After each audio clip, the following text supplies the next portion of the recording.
in continuation. Thank you, Deputy Speaker. Deputy Speaker, the budgets that the government bring down and the amendments that are made to it in the half-yearly review, which are now before this chamber for consideration, tell us everything we need to know about any government's priorities, and they're there for all to see in the bills before us today. This government's priority is to pursue tax cuts for millionaires, the big end of town, large businesses, with some sort of discredited trickle-down theory, attempting to convince the general public that this is going to be to their broader benefit.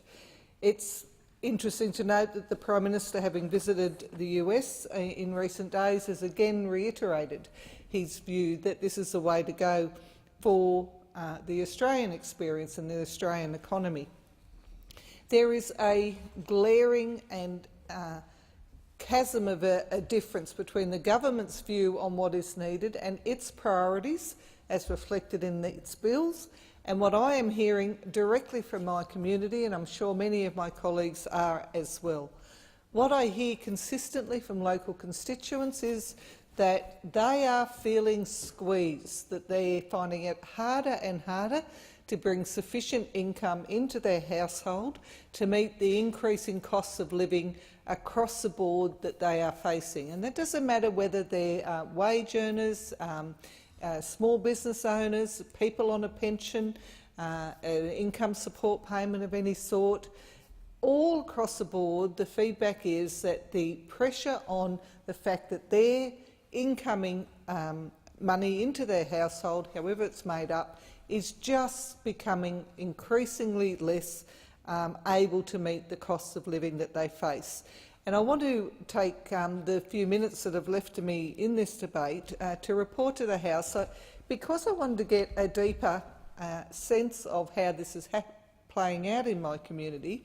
I launched a survey asking people to give me some feedback, whatever they were comfortable with, around the issues of wage pressures and cost pressures in their households. And in just over 48 hours, 800 local people have gone online to complete that survey, and that tells me, as I'm sure it would be the case in many electorates, that this is a really pressing issue for local people.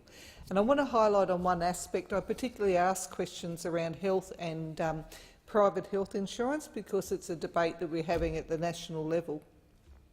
In the question that asked people whether particular items were causing pressure to their family budget, 40% indicated that the cost of doctors and specialist visits was an issue, 30% indicated the cost of pharmaceuticals was an issue, and 55% indicated that the cost of their private health insurance was an issue. And so as we see the combination of the government ticking off on private health insurance rises year after year, we see the stubborn policy that means that people are paying more for their visits to doctors, to specialists, as the gap widens and deepens in terms of the costs that they're paying, and that includes, of course, a range of diagnostic testing as well. This aspect of health in the family budget is becoming a real problem, and I think it is an indictment on this government that they're not only addressing policies that will alleviate some of that pressure and give people some peace of mind that they can actually get the health care they need when they need it and not be forced to make decisions about, will I buy groceries this week or have my X-ray scan or continue to pay for private health insurance to cover me, or any of those really difficult decisions that families are being faced with. And just to give the House an idea of some of the comments that I've received in this survey, Jason said, "Even though I have good coverage, the basic things like massages and chiro have been heavily cut back.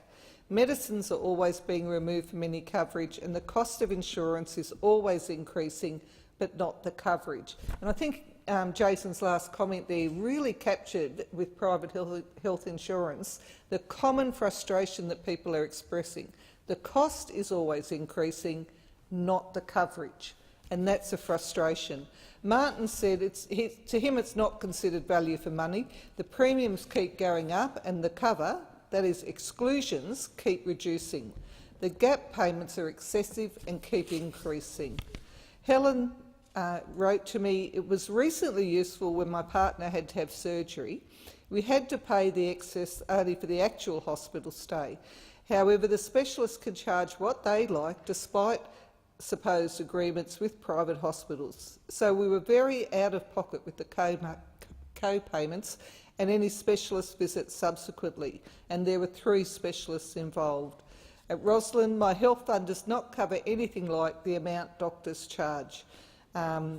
Scott said that the scheduled fees are almost always much less than the actual medical costs, especially in the private system, which always has to be made up in the form of gap payments on top of my private health insurance premiums. It's a lot of frustration, a lot of concern out in our communities about the pressures on family budgets. We have before us appropriation bills, once again, that are about decreasing the income coming in this case of pensioners with the plan to abolish the energy supplement and for students with increased costs on students. But across the board, people are feeling the pressure on their budgets. They're feeling increased costs for really critical issues like health, and the government's priorities are completely wrong, and I think this bill is a continuation of that problem.